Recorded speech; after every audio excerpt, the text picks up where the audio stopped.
Senhores telespectadores, o nosso programa de hoje é sobre Vila Real de Trás-os-Montes. Bom, e venho como solo num lugar muito emocionante. Estes rochedos enormes que vêm aqui eram um santuário romano. E ainda são ali as caixas onde as vítimas dos sacrifícios, que eram bois, eram carneiros, talvez suínos também, porque eles falavam no suove taurílio. Suo é de suíno, ove é de ovelha, taurino é de touro. Eram 3 animais que eles sacrificavam aos deuses. Pois o sangue corria, não sei porquê, os antigos julgavam que o sangue agradava aos deuses. Nós hoje pensamos exatamente às avessas. Penso que os deuses agradecem e exigem a paz. O sangue pode agradar ao diabo. Isso ao diabo. Ora bem, isto fica em Constantino de Panoias.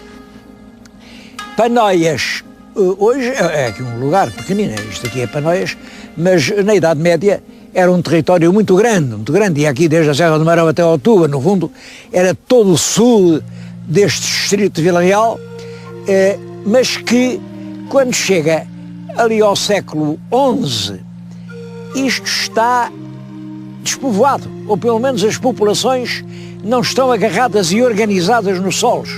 E sabemos isso porque os reis fartaram-se de passar forais para fixar aqui população.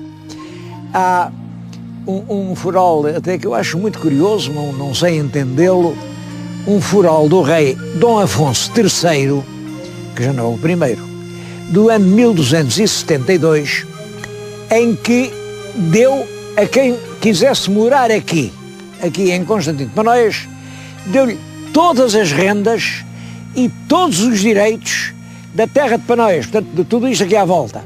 É claro, excetuados os padroados das igrejas. Mas deu-lhe tudo isso com a condição deles pagarem ao rei em cada ano 4.000 morabitinos. Isto era em 3 prestações. A primeira prestação tinha que ser no 1º de maio, a segunda no 1º de setembro e a terceira no 1º de janeiro.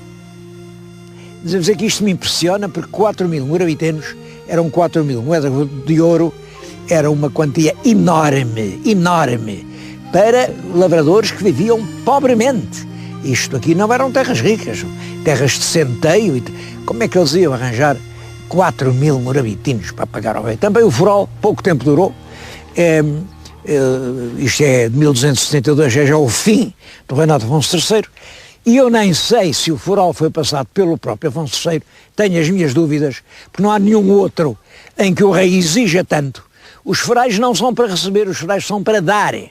Bom, depois veio Dom Dinis, e Dom Dinis então dá realmente forais à terra. Não vinha gente para aqui, não queriam vir. Porquê é que não queriam? Eu julgo que isso tem a ver com as tensões sociais do tempo. Estas terras muito ao norte eram disputadas pelos ricos homens, diziam isto é meu, pelos mosteiros, isto é meu, e não havia lugar para o povo. Ora bem, vem o nosso Dom Dinis e diz isto, e agora está a falar ali numa terra que hoje é a cidade de Vila Real, isto é do povo, isto é do povo.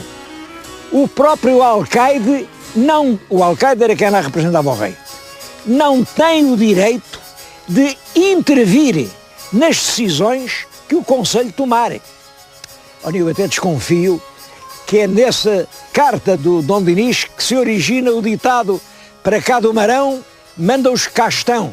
Aqui quem mandava eram os moradores. Mas o Dom Dinis proíbe os fidalgos de construírem ali casas.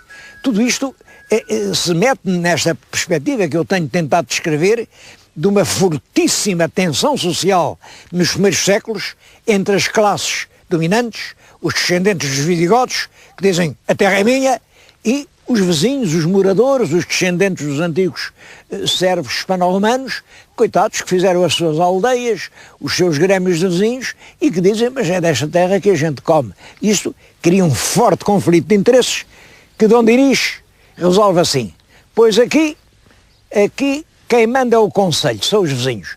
Os fidalgos aqui não dão ordens. E até lhes mandou fazer umas muralhas. Isso permitiu que a terra realmente se desenvolvesse rapidamente e que viesse a ser, aliás, muito tempo mais tarde, uma importante cidade. É Vila Real de Trás-os-Montes.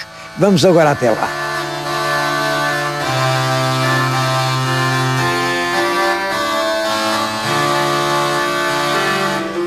Essa vila, criada pelo rei Dom Dinis e entregue ao povo, desenvolveu-se rapidamente. Durante o século XIV, ela transforma-se numa vila notável e no século XV, princípios do século XV, constrói esta igreja. Isto era a igreja do convento dos dominicanos. A autorização do rei Dom João I é de 1422, ou coisa assim, a autorizar a construção. É o mais antigo monumento da cidade de Vila Real. É Sé catedral, mas isto só desde que Vila Real é cabeça de uma diocese. Isso aconteceu em 1922. 1922, bom, nessa altura já eu era um homenzinho, já era nascido e já...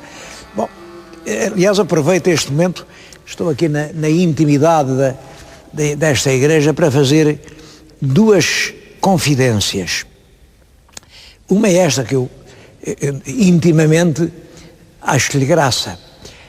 A idade de Portugal, contado por anos e meses, um Portugal nascido em 1140, é exatamente 10 vezes igual à minha atualidade. Portanto, Portugal só é 10 vezes mais velho do que eu, imaginem. A outra é que, a partir de hoje, estes programas, como sabem, passam na TV Internacional e são vistos por muitos portugueses que estão fora do seu país. Isso toda a gente sabe. O que acontece é que os filhos e os netos deles fizeram chegar até nós o pedido de que tivessem uma explicação numa língua que eles entendessem, porque isto só falado em português, eles não percebiam o que queria dizer. Então, a partir de hoje, os programas vão legendados em inglês.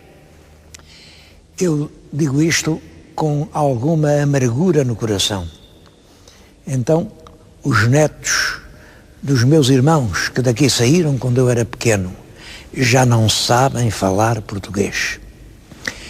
Estou-lhes a dizer isto aqui numa igreja do século XV, restaurada pelo IPAR e restaurada segundo os critérios que agora há, que eu não entendo completamente, confesso, eu não percebo porque é que os bancos foram substituídos por estas cadeiras. Isto vê-se realmente na Flandres e na Holanda, porque as igrejas católicas foram transformadas em lugares de conferências. O banco é onde há sempre lugar para mais um. O banco não é individual. A cadeira é individualista. A cadeira usa-se realmente nas assembleias políticas. Um lugar para cada um e vai a votos. Quem tiver mais votos tem mais cadeiras. No reino de Deus não é assim. Há sempre lugar, as pessoas apertam-se, aconchegam-se e há sempre mais um lugar.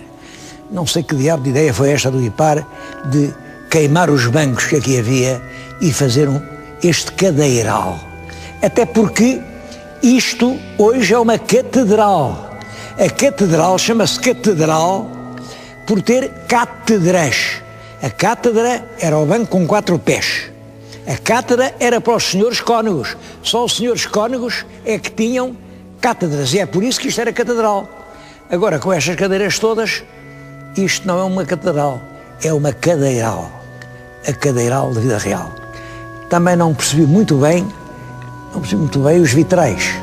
Não sei, têm iniciais, têm letras, mas eu não sei. Ninguém me explicou. Eu olho para elas, não sou capaz de decifrar aquilo. A palavra de Deus é para ser entendida por toda a gente. Olha-se e sente-se. Eu costumo dizer que o Deus em que eu acredito está dentro de nós e só quem o tem dentro de si é que o pode entender.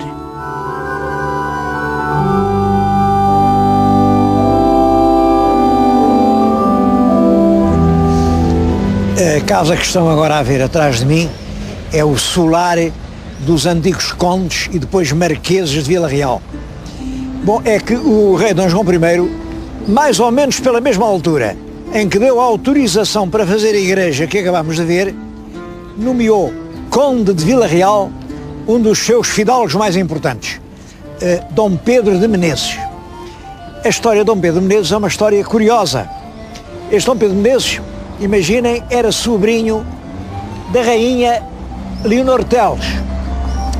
O povo detestava a Leonor Teles, mas é claro, a família dela, um irmão dela, era conde de Viana no Alentejo, tomou a posição contra o Dom João I, portanto a favor da rainha, da irmã, e o povo mataram-no ali na região de Panela. A viúva pegou nos filhos, fugiu para Castela, um dos filhos era este Dom Pedro. O menino criou-se lá, mas ele também tinha saudades da sua terra e logo que se fez homenzinho voltou a Portugal. Nessa altura o Dom João I estava a preparar a ida a Ceuta, para um grande exército para ir conquistar Ceuta, e esse hidalgo alista-se com muitos homens que levou, vai a Ceuta, porta-se valentemente, e quando o Dom João I queria arranjar um capitão para Ceuta, quem é que vai ficar aqui a governar isto? Porque isso era realmente perigoso, um posto ficar ali naquele sítio. Pediu a um que disse, não, eu, sabe, já estou velho, pediu outro, eu gostava de ir, mas sabe, tenho lá, toda a gente se escusou. E aí o Dom Pedro Menezes, que andava com um pauzito, que chamavam Aléu, a jogar, era uma espécie de golfe primitivo, andava com o pau e disse, pois eu, com este pau, enxote os mouros todos. Esse pau é que se chamava Aléu. O rei diz, então, ficas tu aqui como capitão e donatário de Ceuta. Ele foi senhor de Ceuta, e depois ele não tinha nenhum filho legítimo, tinha um filho, mas era fora de matrimónio, de maneira que deixou Ceuta ao genro, que se chamava Noronha, e que foi o segundo capitão de Ceuta e o segundo conde de Vila Real. Depois esse teve outro filho chamado Pedro, também Pedro de Menezes, embora fosse Pedro de Noronha, foi o terceiro conde de Vila Real, e esse, já o rei Dom João II, o elevou a marquês. Os marqueses de Vila Real eram riquíssimos, porque obrigavam toda esta gente a pagar dinheiro para Ceuta. Chamava-se os reais de Ceuta. Todo o lavrador, eu creio que isto se entendia, todo o morador, toda a gente aqui, nesta região de Trás-os-Montes, todos tinham que entrar com 10 reais por ano para Ceuta. Isso tornava o marquês muito antipático, porque ele cobrava isso à má cara. Bom, mas lá foram estando até que chega à Restauração. Na Restauração, um dos marquês de Vila Real, que era o mais forte fidalgo do país depois do Duque de Bragança, meteu-se numa conspiração para acabar com a Restauração e voltarmos ao domínio filipino. Bom, a conspiração foi descoberta. A conspiração era esta. Num certo dia, vários conspiradores acudiam ao Palácio Real, cada um pegava fogo para o seu lado, estabelecia-se uma grande confusão e quando estivesse tudo a arder, o rei Dom João IV, tinha que fugir de lá e eles aproveitavam essa altura e mataram-no. Só que um dos conspiradores tinha uma pequena e enfim, contava-lhe tudo, contava-lhe os segredos que ia fazer. A pequena tinha também um namorado, contou ao namorado, olha que o namorado foi contar à polícia do rei, olha, foram todos presos e todos no Rossio foram degolados. É muito curioso que já agora, hoje aqui em Vila Real, uma pessoa me contou, sabe que os marqueses acabaram todos enforcados ali no Alto da Forca. Isto é perfeitamente falso, não foi nada no Alto da Forca, não foram enforcados, foram degolados no Rossio. E nessa altura acabam os marqueses de Vila Real.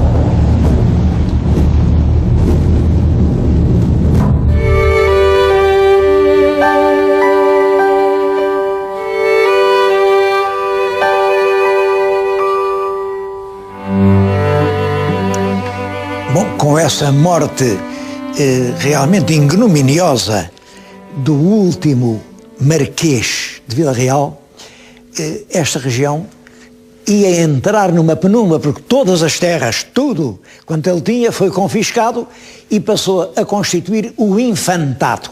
O infantado que se fala tanto, que era os bens de que vivia o infante herdeiro da coroa, eram a antiga fortuna dos Vilas Reais. Portanto, parecia que isto ia entrar numa penumbra. Bom, mas a história é uma roda de alcatruzes. Ao mesmo tempo, começa aqui a haver uma riqueza prodigiosa. Começa-se a exportar o vinho que se dá nestas encostas até ao Douro, começa a haver proprietários muito ricos, e um deles, um fidalgo antigo, é o Morgado de Mateus. Estou aqui na biblioteca do Solar de Mateus. O Solar de Mateus, toda a gente sabe, é um dos mais fiéricos palácios de Trás-os-Montes. Atribui-se ao Nicolau Nasoni, e é quase certo que é o Nicolau Nasoni. Isto é um festival de granito. Foi construído pelos Morgados de Mateus, mas queria falar em especial de um que acho que é uma grande figura da cultura portuguesa, que é o quinto Morgado de Mateus. Ele chamava-se Dom José Maria de Sousa Botelho Mourão e Vasconcelos. Começou a vida militar, era capitão de cavalaria em Chaves, quando foi escolhido para uma difícil missão diplomática na corte da Suécia. Bom, a partir daí começa a sua vida de embaixador. A situação política portuguesa era então extremamente difícil. O problema era este: Napoleão quer apoderar-se de toda a Europa.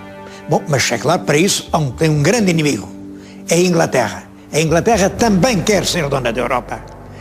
E, portanto, Napoleão pretende isolar a Inglaterra, deixar a Inglaterra completamente sem aliados, especialmente sem lugares que sirvam de apoio à esquadra britânica, e, portanto, quer que Portugal esteja do lado francês, do lado do Imperador Napoleão. O governo português não pode fazer essa vontade ao Napoleão, porque nós, nessa altura, vivemos a ligação com o Brasil. São os navios que vão e vêm que fazem a nossa vida. Como é que a gente vai cortar agora as relações com a Inglaterra? Bom, portanto, andamos ali a ganhar tempo, e quem é encarregado, depois da missão na Suécia, quem é encarregado de, com o Napoleão, fazer uma paz, é exatamente este quinto Morgado de Mateus. Ele está lá, enfim, tenta, mas nessa altura dá-se uma atitude que me enche de respeito. A França manda para aqui, manda para Lisboa, um embaixador que era um perfeito brutamontes, o general Lannes. Era um tipo, jogava que o país era dele, dava ordens, roubava, fazia contrabando, de uma forma perfeitamente desastrosa. Faltava ao respeito às autoridades portuguesas. Bom, e o nosso, ele dizia-se, chamava-se ministro, mas era inteiramente um embaixador. Junto Napoleão, diz ao Napoleão: olha, que aquele homem que está em Lisboa tem que ser removido, porque ele não tem condições para ser embaixador. Portanto, faz favor de o mandar embora, nós não o queremos lá. Napoleão, que nunca foi bom diplomata, disse: quem se vai embora é você.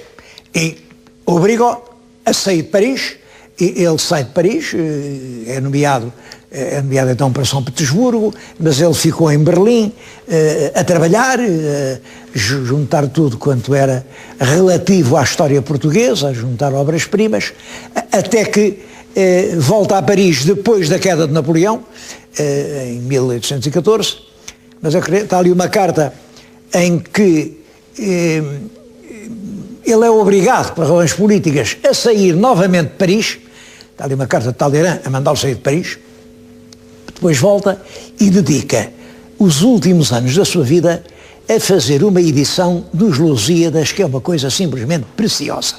Eu tenho aqui aberta na minha frente esse livro maravilhoso, e até tenho aberto, está aqui, isto é uma edição que era dele, pessoalmente, está toda anotada por ele, com uma letra muito clara, E aqui quando Camões dizia: esta é a ditosa pátria minha amada, à qual, se o céu me dá, que eu sem perigo torne com esta empresa já acabada, acabe-se esta luz ali comigo. Bom, o Morgado Mateus sublinhou à margem e escreveu: belo, belo, porque isto era exatamente o que nesta altura sentia o Morgado Mateus.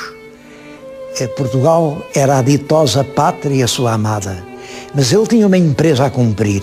A empresa era fazer este livro, era tornar a todo o mundo culto conhecedor desta maravilha que são os Lusíadas.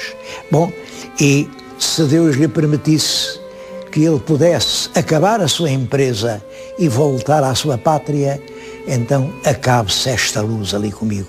Queria morrer em Portugal.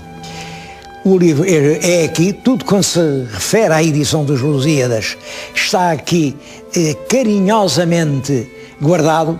Estão as gravuras que ele, porque é claro, isto é impresso em português, ele ofereceu isto ao czar da Rússia, está ali a carta do czar da Rússia a agradecer. Ele ofereceu isto ao Papa, está ali a carta do Papa a agradecer. Ele ofereceu isto ao Talleyrand, está ali a carta do Talleyrand a agradecer. Mas nenhum deles sabia português. Então ele, para os interessar pelo livro, faz uma coisa: encomenda aos mais famosos autores de gravuras do seu tempo, famosos já em todo o mundo, encomenda-lhes gravuras. Neste livro que está aqui, que eu não vou abrir porque são tesouros, estão as gravuras originais, desenhadas. Isto é dedicado ao rei, ele enviou isto ao rei de Portugal. Estão as gravuras dos autores, estão as provas e estão depois as gravuras definitivas. Porque é claro, as pessoas podiam não perceber as estrofes dos Lusíadas, mas toda a gente admirava um desenho do Fragonard, por exemplo. São, aliás, desenhos lindíssimos. Todos estes desenhos hoje são clássicos. Quem quer que pegue em coisas ligadas a Camões já viu estes desenhos em qualquer parte. A edição realmente tem um êxito enorme. Ele só gastou praticamente a sua fortuna a fazer este livro. Pois bem, só quis fazer 210 exemplares, que era para apresentar a 210 reis, príncipes, grandes academias científicas, grandes universidades, para que em toda a parte houvesse um exemplar prestigioso com o nome de Camões. Hoje é uma raridade. Disseram-me aqui que o último exemplar desta edição, que se vendeu num leilão há poucos anos, e foi para o Brasil, custou já mais de 2.000 contos. Eu acho que um homem que dedica a sua vida inteira, ele não pôde voltar a Portugal, morreu por lá, fazer constar o seu país através das estrofes do seu maior poeta, é um homem que tem direito a homenagens que em Portugal lhe não têm sido prestadas. Bem, a última homenagem que podemos prestar é visitar esta casa, que é uma obra-prima, um tesouro, é uma série de coisas maravilhosas e que está ligada ao nome dos Morgados de Mateus.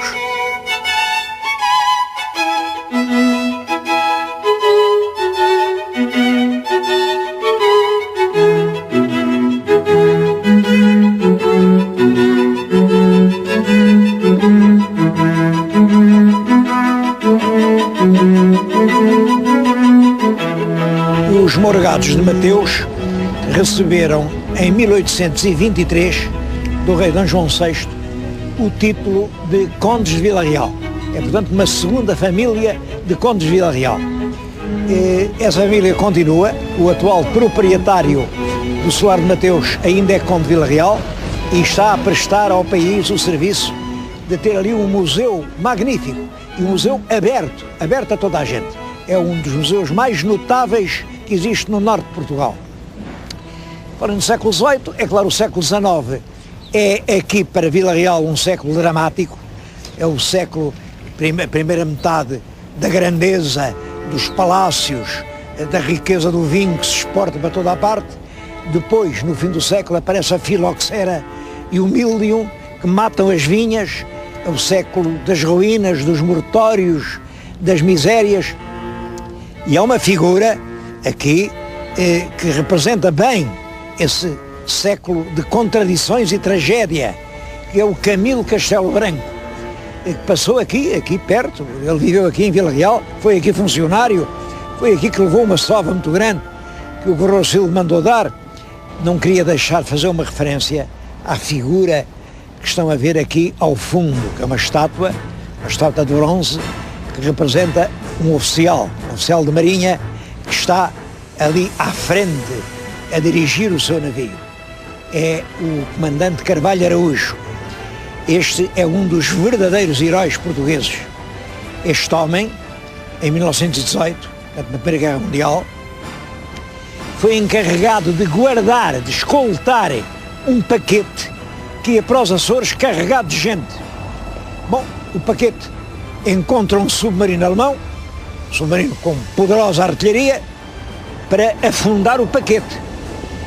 E o comandante Carvalho Araújo pega no seu velho navio, que era um calhambeque, que não prestava para nada, e interpõe-se entre o submarino e o paquete e começa a dar tiros ao submarino. Bom, o submarino teve que fazer manobras, apontar os canhões, afundar o calhambeque do Carvalho Araújo, matá-lo. Ele foi para o fundo do mar do seu navio, mas tudo isto demorou tempo e deu tempo a que o paquete, pondo o motor à máxima velocidade, conseguisse sumir-se do horizonte e chegou até ao seu porto nos Açores. Salvou-se assim a vida de muitas centenas de pessoas. Isto sim, isto é realmente ser herói. É isso que esta estátua recorda. Bem, eu vim aqui a Vila Real e afinal só falei no passado. No passado, estão aqui a ouvir-me falar várias pessoas a pensar e o que é que ele entenderá do futuro. Olhem, meus amigos, o futuro é assim uma espécie, é como se a gente agora estivesse numa grande estrada e à nossa frente há uma bifurcação. Há dois caminhos. Um vai para aquém, outro vai para além. E tem dois letreiros. Aquele diz trabalho, aquele diz reforma. Está nas nossas mãos escolher. Se quisermos continuar a trabalhar, continuaremos a ser realmente um grande país como até hoje sempre fomos. Se preferirmos, enfim, a mansidão, o silêncio, a reforma, seremos um país de reformados, seremos um país além do limite de idade. Eu já lhes disse que a nossa idade já é bonita.